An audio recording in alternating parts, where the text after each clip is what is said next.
In the 21st century, there are various subcultures who wear clothes that diverge from the mainstream, such as Lolita fashion, cosplay, and hanfu. On the surface, it may seem like people playing dress up for fun, but is that all there is to it?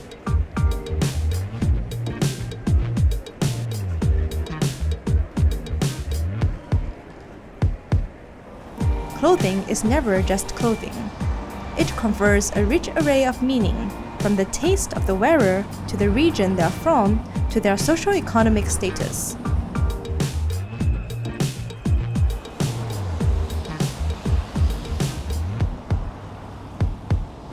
Therefore, when we study clothing, we can gain a glimpse into the beliefs and values of the wearer and the society they live in. In the last video, we painstakingly recreated 2 late Qing dynasty ensembles by hand. By wearing clothing that mimics what people wore in the past, we may be able to gain a deeper understanding of how they lived. Now, we hope to explore the beauty standards and aesthetics of the recent past and how they differ from our own. To do this, we will explore all the components that make up a late Qing Han Chinese female outfit, from the unseen undergarments to the accessories that adorn our hair.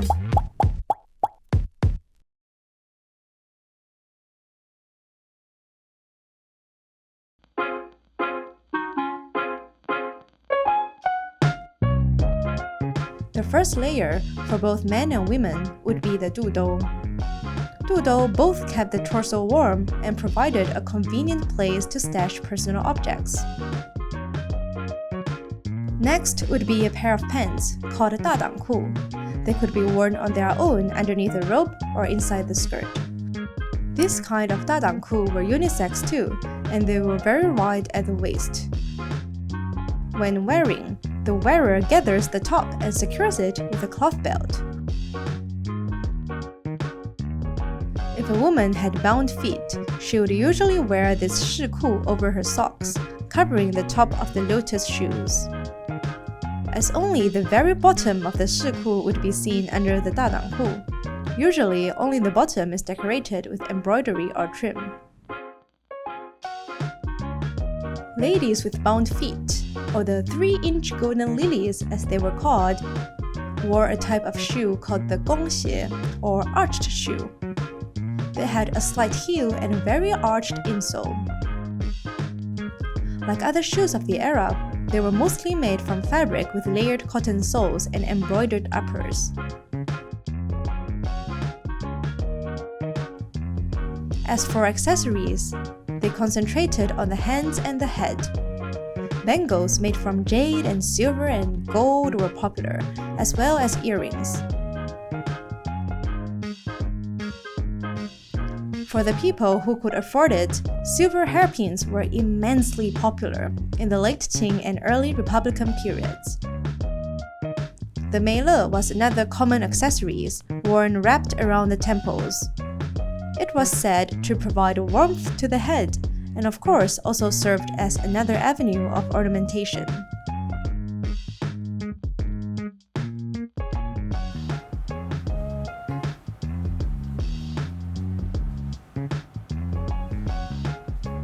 The first layer is the dudou, which would often be embroidered by the wearer, with all sorts of auspicious symbols asking for fertility, wealth, and luck on the national exams.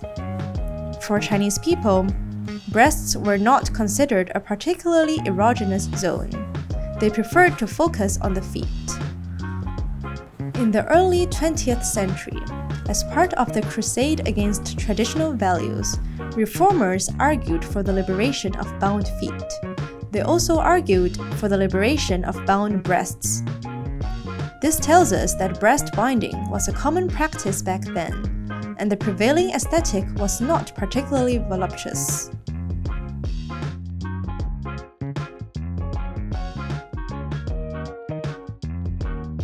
On the bottom half, dajinsan, which are joined at the crotch, are usually worn.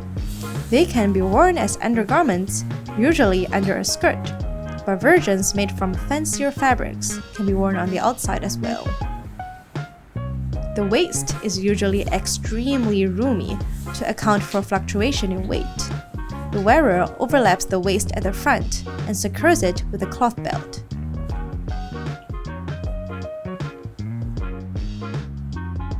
From photos and portraits of the era, we can usually see a slimmer sleeve inside the dajinshan, which are undergarments known as zhongyi. Sadly, we haven't been able to find surviving examples of women's zhongyi. So we have to extrapolate from what they would look like from surviving examples of children's clothing. Children's undergarments usually have a crossover collar like earlier hanfu, but the zhongyi may also button up like the dajinshan.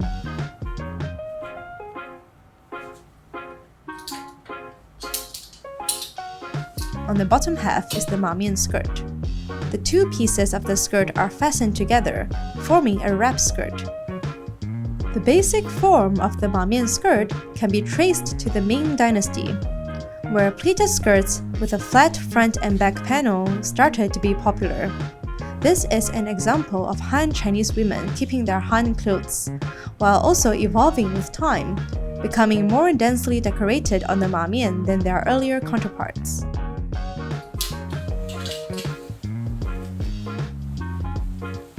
The dajinshan is worn last, like a jacket. It's held in place by frog closures on the neck and along the front jin piece. When it's displayed flat, like in museums, it doesn't look very long. But worn, dajinshan from the 1870s to the 1910s were generally almost knee length. They covered the top of the mamian skirt, which is why many mamian skirts are only heavily embellished along the bottom half. If the wearer has bound feet, they will usually wear short leggings called shiku.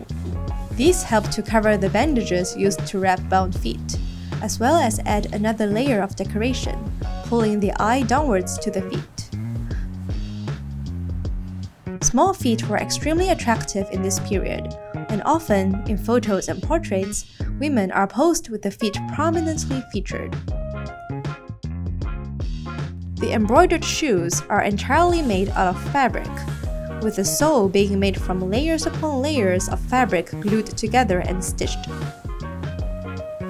This kind of 绣花鞋 is still produced, albeit with rubber soles and machine embroidery.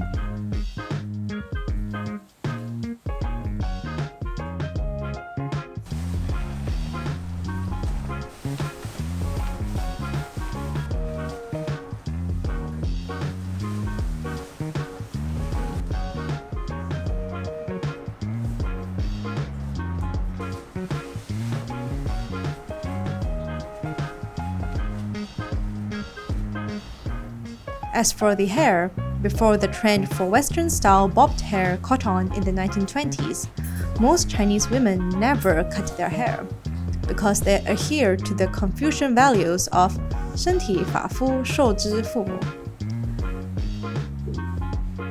In addition, hair was an important signifier of a person's age and status. Once a woman reached 15, she was considered of marriageable age, and her parents would put her hair up in a bun with a hair stick. Only girls could wear the hair down in braids. This coming-of-age ritual is known as jili, literally hairpin ritual, and has been recorded since Confucian times. Practically, wearing the hair up in a bun also helps keep it away from dust and dirt, which was important since women did not wash their hair nearly as often as we do now. Depending on one's wealth, one would decorate their hair with many hair ornaments. The double-ended fa'ya was a popular style of hairpin, often made in silver, and many survive today. They have a practical as well as decorative use, as they can hold up a hairband from the center.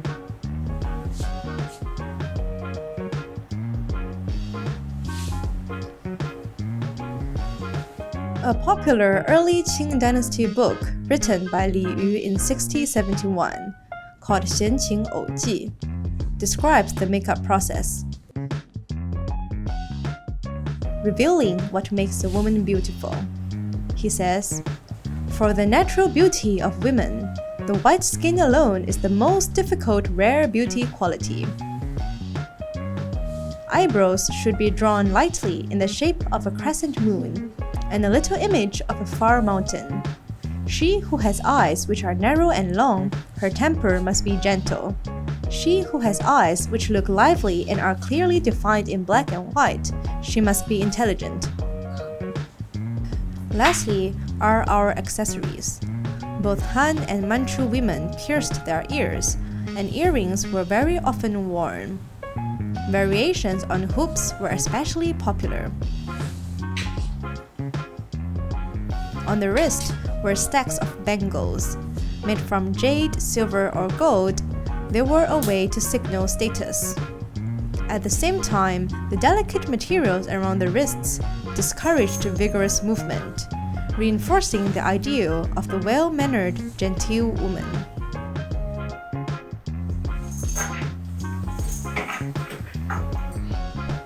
你不觉得这个鞋子就是拍起来让你脚看起来小？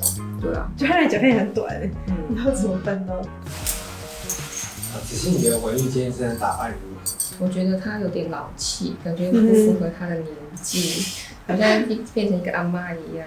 我也觉得有点像阿嬷。但是单看的话，整件衣服其实我觉得蛮完整、蛮美的，但是穿起来就可能就是配上这个妆法，看起来年龄有增加了一些。对。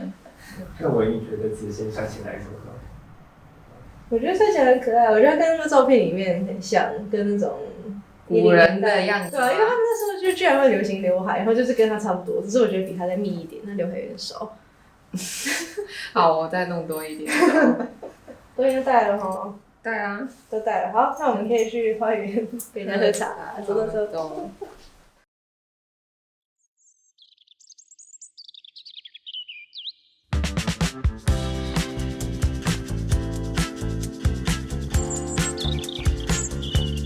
The national monument Lin Family Mansion and Garden was built in the 1860s. As the Lin family were extremely wealthy merchants and landowners, they would have imported their clothes from China. Our two ensembles are similar to what they may have worn in the late 19th century. 说他们当初盖这种亭的时候，他们都会去设计，或者是你看那个墙，会就是后面看不看得到什么东西。他们会希望可以让你世外桃源，就有一种就是古代穿越的感觉。对啊，就还有那些假山假水什么的，都是耗费巨资去盖的。Though there is a lot of fabric in the mamian skirt, because the pleats are secured together, there isn't a lot of ease to the skirt. The wearer has to take small mincing steps, or else the panels easily part and reveal the undergarments. If the wearer had bound feet, their gait would have a more pronounced side-by-side sway that was considered very attractive. The amount of ease in the dajinshan and the bottom half means that the figure of the wearer is almost completely obscured. Respectable women weren't meant to show off their figure. What is easily visible is the face, hands, and feet. The daily lives of women in the gentry merchant class wasn't as restrictive as one may think. In a wealthy household, servants would take care of most of the chores. So what was a lady to do? Well, they were in charge of the family finances, including managing investments, maintaining social networks, and even participating in philanthropy. Wives would read the newspaper to take stock of the current political issues and financial conditions, and plan the investment of the family's money accordingly. Through the newspaper, they would also learn of charitable causes that were worthy of donating to.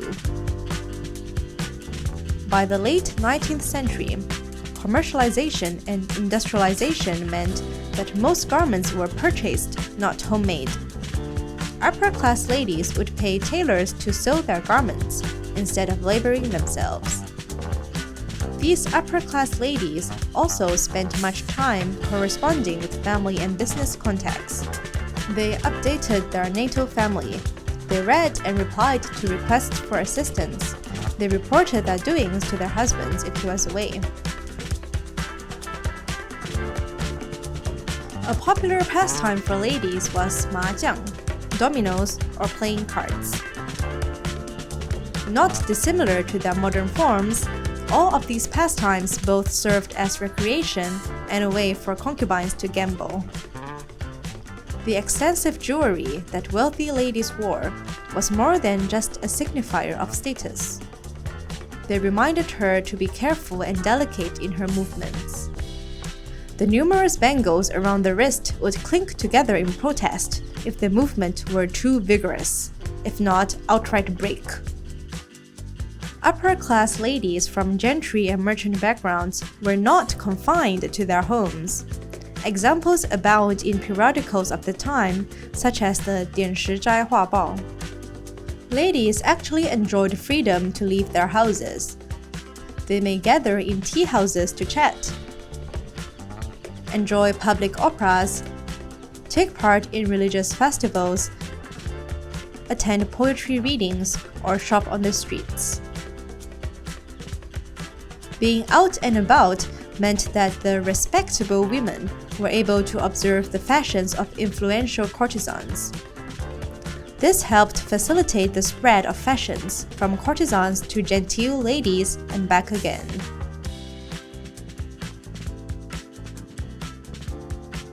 When we look at women's clothing in the late Qing, at first glance, it may seem restrictive.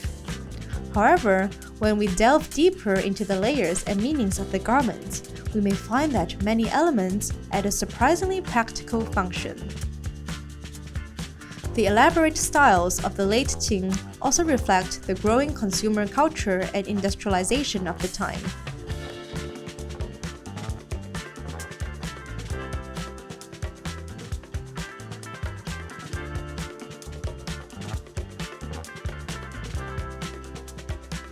Perhaps the gulf between the old-fashioned Qing woman unable to leave the house and the modern liberated qipao-wearing woman in the early 20th century is not that wide after all.